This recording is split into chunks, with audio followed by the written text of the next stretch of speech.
We just left the theater and saw the 2019 reboot of Hellboy.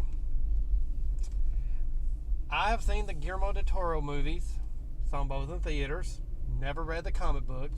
Tyler, what's your history? I've read the comic books, I've seen both the films, I've watched the animated ones. Okay, so you know more of the backstory of what Hellboy is supposed to be. So let's get your reaction. What did you think of this Hellboy movie? It's definitely not the 15% or whatever Rotten Tomatoes gives it. It's not much higher.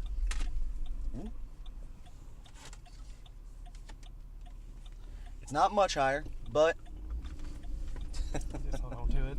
I got it. But I enjoyed it. It wasn't boring, and it had good parts when it knew what it was doing. I wish we had Hellboy 3 with Guillermo del Toro, Ron Perlman. I'll be honest. It took 5 minutes into this movie. I'm like, oh. Just, Guillermo knew how to sell this property. And I don't know if it was the director. I kept hearing that there was studio problems, all this interference.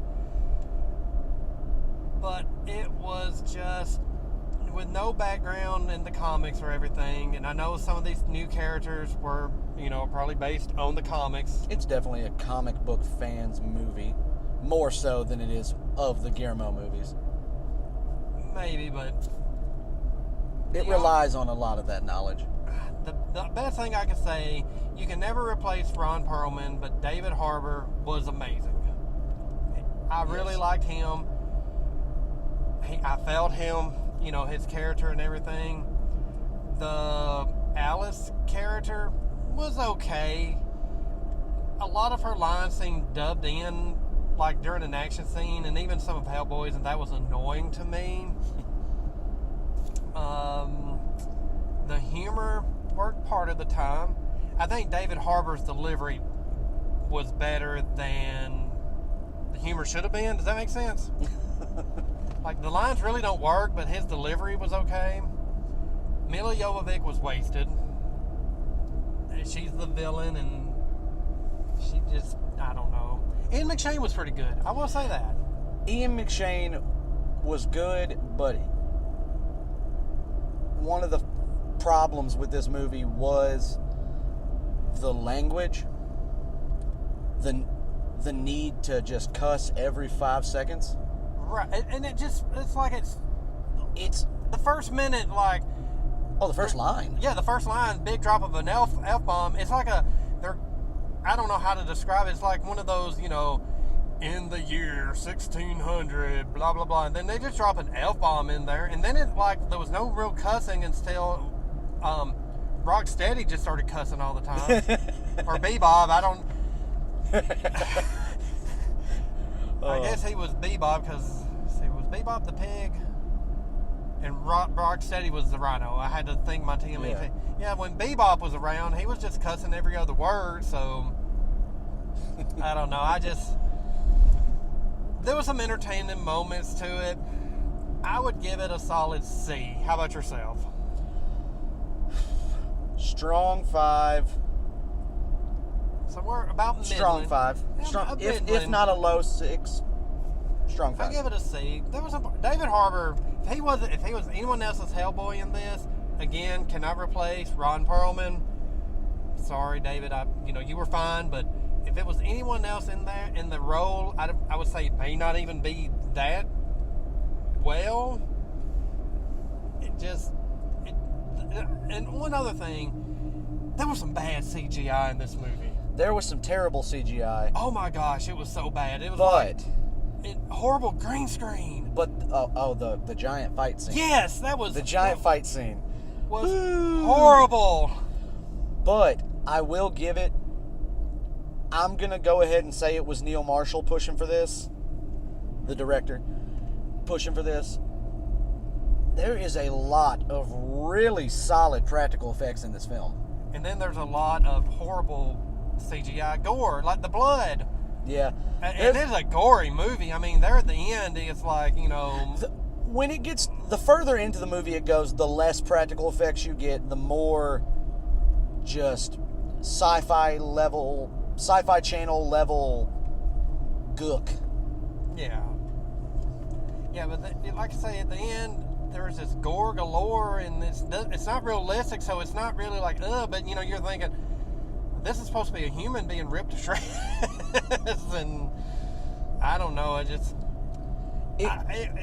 the big CGI stuff didn't work, but the small mixes of CGI and practical worked. Yeah. Hellboy's makeup was good. Hellboy's makeup was great. Yeah. And the first few times you see Bebop, the first few times, I don't know what his name is. They said it like 3 times, and I still don't know what the hell they were saying. The pig monster. That's but, the best description. Yeah, the pig guy. But the first few times you see him, the face has got a little bit of CGI, but you can tell they were working with something practical on the body and had like little pieces of practical on the face. But then about halfway through, it just disappears and goes full CGI. Okay.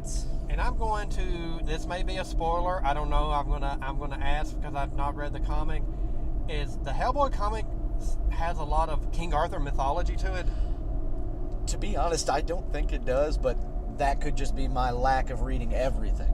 Right. But I don't think it does. I mean, I felt like we went to see King Arthur Legend of the Sword movie together, the two of us, and I enjoyed that movie. And then you had Transformers 5, which was about King Arthur, and now this, all within like 2 years of each other. That's a lot of King Arthur. And that's also a lot of movies that didn't get good reviews. None of them got good reviews. I don't think we're in a time period where people are just craving some King Arthur.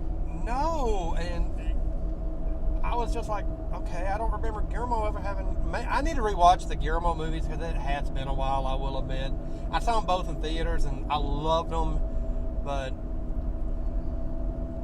yeah, I just wanted to have a little recording of our reaction because, we went in with very low expectations after the reviews came out. But it was $5 Tuesday, so Tyler's like, hey, anyone want to go see it? And I'm like, for $5 Tuesday, I will. He's like, you want to see it before that? I was like, no, $5 Tuesday. I'm okay with $5 Tuesday having a bad movie. Because I'm not, I had a good time with a friend. It wasn't the worst movie in the world. I've seen way worse films. Oh, yeah, I've seen it was definitely a misguided movie. The tone was all over the place. But $5 C movie, It hit what I was expecting after I saw the reviews, because I still had a little faith in it, and I enjoyed what I saw when it worked. Yeah, it didn't work a lot, but there was times, and David Harbour could be in a good Hellboy movie. He carried the movie. Yeah, he carried the movie. Daniel Day Kim did a good job. Yeah, I'd never seen the trailers for this movie, so I didn't even know Daniel Day Kim was in this movie. If you had saw the trailers, you would have known about the Were Jaguar thing way before you needed to. And most of the good parts of this film are in the trailer. That's a problem. Yeah, that happens a lot. I didn't see a single trailer for this movie. I love trailers, but I missed every one of them. So. I watched them all. All right, there's our review of Hellboy 2019. Make it best thing. Go back and watch Guillermo's movies for the most part.